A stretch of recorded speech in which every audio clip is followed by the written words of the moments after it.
पता नहीं किस जन्म की दुश्मनी निकाल रही है मुझसे। ऐसे छुई मुई बनकर बैठी रहती है जैसे मेरे आने से पहले 8-10 नौकर चाकर आगे पीछे फिरते रहते थे। थोड़ा बहुत हाथ पैर हिलाने से कौन सा शरीर घिस जाएगा इनका। सब कुछ मेरे भरोसे छोड़कर बैठ जाएंगी। बाहर से थक कर आओ और फिर घर में आते ही रसोई में लग जाओ। वंदना खींचते हुए अपना सारा गुस्सा रसोई में बर्तनों पर निकाल रही थी। ऐसा नहीं था कि उसकी सासू रुक्मणी जी को बहू के बड़बड़ाने का भान नहीं था, लेकिन वो भी ठिठाई पर थी। बहू की बड़बड़ाहट को एक कान से सुनकर दूसरे कान से निकाल रही थी। वंदना एक पढ़ी लिखी लड़की थी। उसका सपना था कि वो अपने पैरों पर खड़ी होगी। उसने नौकरी के लिए कई जगह आवेदन भी दे रखा था। इस बीच उसके लिए अनिकेत का रिश्ता आया तो उसने साफ साफ कह दिया था कि वो शादी इसी शर्त पर करेगी कि शादी के बाद अच्छी नौकरी मिली तो कोई उसे नौकरी करने से नहीं रोकेगा। आखिर इतना पढ़ने लिखने के बाद वो घर पर नहीं बैठ सकती थी। अनिकेत और उसके घरवालों को इस बात से कोई आपत्ति नहीं थी कि उनकी बहू नौकरी करेगी, इसलिए दोनों तरफ से खुशी खुशी से रिश्ता हो गया। शादी के कुछ दिनों बाद ही वंदना का ज्वाइनिंग लेटर आ गया। जिस दिन वंदना ने अपने ससुराल वालों से कहा कि वो अब नौकरी करेगी तो उसकी सासू रुक्मणी जी ने सारे परिवार के सामने कह दिया था, बहू नौकरी को करे इससे मुझे कोई आपत्ति नहीं। मैं ये भी नहीं कहूँगी कि वो पहले सारे घर का काम करे फिर नौकरी पर जाए, लेकिन मैं भी अब पहले की तरह पूरा घर नहीं संभाल सकती।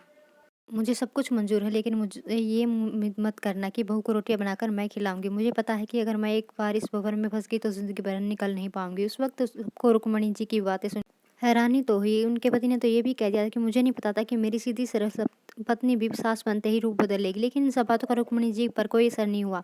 वो तो अपनी ज़िद पड़ी रही। खैर वंदना को तो नौकरी करनी ही थी, क्योंकि घर के थोड़े से काम के लिए वो अपनी इतनी अच्छी नौकरी तो नहीं छोड़ सकती थी।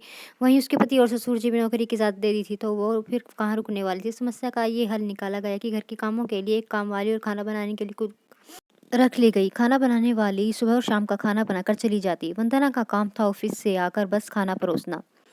यूं ही दिन निकल रहे थे। वंदना की शादी को 2 साल हो चुके थे। अब तो वंदना और बाकी सब घर वालों को इस रूटीन की आदत सी हो गई थी, लेकिन मुश्किल तो तब होती थी जब कभी खाना बनाने वाली छुट्टी ले लेती थी।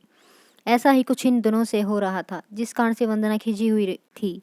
ऑफिस से आकर रोटियां बनाना उसे बहुत बोझ लगता था। वैसे तो रुक्मणी जी इन दिनों में सब्जियां काट कर बना देती थी, लेकिन बहू के ऑफिस से आने के बाद रसोई में झांकती भी नहीं थी। उस समय वंदना को अपनी बैठी हुई सास बहुत चुभती थी। वो बड़बड़ाती रहती और रोटियां बनाती रहती। बाद में अपनी माँ से फ़ोन पर भर भर कर शिकायत करती, जिसके बाद उसे थोड़ा सा सुकून मिलता।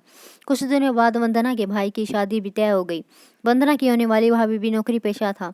वंदना की माँ ने सगाई के वक्त ही खुश होते हुए घर गर्व से कह दिया था, भाई मैं तो अपनी और सासों की तरह नहीं हूँ जो बहू के आने पर हाथ धर कर बैठ जाऊँ।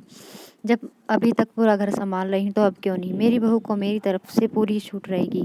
जब एक माँ अपने बच्चों को रोटियां बनाकर खिला सकती है तो बहू को क्यों नहीं खिला सकती। बहू तुम निश्चित होकर नौकरी करना, रसोई मैं संभाल लूंगी। वंदना की माँ के उच्च विचार सुनकर उसकी होने वाली भाभी का पूरा परिवार और खुद वंदना भी गदगद हो गई। वाह माँ, आप कितने बड़े दिल की हैं। काश मेरी सास भी आपकी तरह होती, लेकिन मेरी किस्मत में ये सुख का। मेरी सास को तो बस एक हुक्म चलाना आता। मुझे गर्व है कि मेरी माँ इतनी खुले विचार की है। अपनी चिड़चिड़ाहट निकालते हुए वंदना बोली। कुछ दिनों में ही वंदना के भाई की शादी होने गई। कुछ दिनों बाद वंदना की भाभी ने भी नौकरी ज्वाइन कर ली। वंदना की माँ अपनी बहू को हथेलियों पर रखती और उसका सुबह का नाश्ता, टिफिन, रात का खाना भी तैयार रखती। अपने हाथों से परोस कर सबको खिलाती थी। उनकी बहू भी मम्मी जी करती और अपनी पसंद नापसंद बताती रहती, जिसके वंदना की माँ बड़े चाव से पूरा करने में लगी रहती थी। खुशी खुशी दिन बीतते रहे, लेकिन यह प्रक्रिया धीरे धीरे उदासीनता में बदल गई। वंदना की भाभी को अब कुछ भी ना करने की आदत पड़ गई थी। एक दिन जब वंदना फोन पर अपनी माँ से बात करी थी तो उसकी माँ बस रो पड़ी।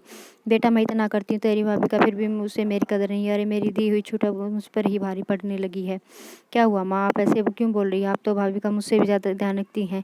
क्या भाभी ने आपसे कुछ कहा है? वंदना बेचैन होते हुए पूछने लगी। कुछ क्या बेटा, अब तो सब कुछ वो मुझे ही कहती है। ऑफिस जाने के बाद एक गिलास पानी के लिए मुझे आवाज़ देती है। नाश्ते में थोड़ी देर हो जाए तो मदद करने के बजाय गुस्सा होकर यूं ही बिना खाए चली जाती है। आखिर मेरा भी कुछ आत्म सम्मान है या नहीं? मैं तो उसके लिए बस काम वाली बाई बनकर रह गई हूँ। माँ ये बहुत गलत बात है। आप भाई से साफ साफ क्यों नहीं देती कि बीवी की लगाम खींच कर रखे। अपनी माँ को कोई नौकरानी नहीं भाभी नौकरी करती है, इसका मतलब ये नहीं कि आप हुक्म चलाएगी, गरजते हुए वंदना बोली। किस मुँह से कहूँ बेटा, पहले तो खुद मैंने ही आगे बढ़ के उल्हाड़ी पर अपना पैर दे मारा, फिर शिकायत किससे करूँ? तेरे पापा ने तो कहा भी था कि बहू को ज़्यादा छूट दोगी तो बाद में पछताओगी, लेकिन मैं ही बड़ाई की भूखी थी जो अपनी बहू का सिर पर चढ़ा लिया। एक बात कर बेटा, तू चाहे अपनी सास को कुछ भी कही, लेकिन समधन जी का ये फैसला सही था कि वो बहू को रोटियां बनाकर नहीं खिलाएगी। एक बार तो वो सबकी नज़रों में बुरी अक्खर सास बन तो गई, लेकिन आगे के लिए कम से कम अपना आत्मसम्मान तो बचा लिया। अब ना तो उन्हें कोई ताना दे सकती है, ना ही कोई रिश्तेदार। काश मैंने भी शुरू से ही ये घरगृहस्थी की पूरी ये जिम्मेदारी अपने सिर पर लेने से इनकार कर दिया तो आज मेरा ये हाल ना होता। माँ की बातें सुनकर वंदना निशब्द हो गई। ये भारी मन से उसने फ़ोन रख दिया। बाहर हॉल में आकर देखा तो सास ससुर आराम से बैठकर बातें कर रहे थे। बातें करते करते उनकी सास अपने नाखूनों पर नेल पेंट लगा रही थी, जिसे देखकर ससुर जी ने उन्हें चिढ़ा रहे थे।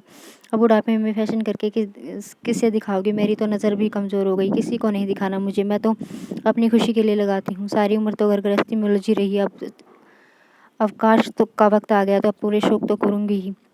पता नहीं कब भगवान के घर से बुलावा आ जाए। वंदना की सास मुस्कुराते हुए बोली। पता नहीं आज क्यों वंदना अपनी सास की बातें सुनकर चिढ़ नहीं रही थी, बल्कि वो भी मुस्कुरा उठी। सही तो कह रही है मम्मी जी, एक गृहिणी को अपने लिए वक्त कहाँ नहीं मिलता है। अपने बच्चों को पालने पोसने का बड़ा करो, फिर कामकाजी बहू आ जाए और उससे अपने बच्चों को संभालो। काश मेरी माँ ने भी मेरी सास की तरह पहले ही कह दिया होता कि बहू को रोटियां बनाकर नहीं खिला सकती थी।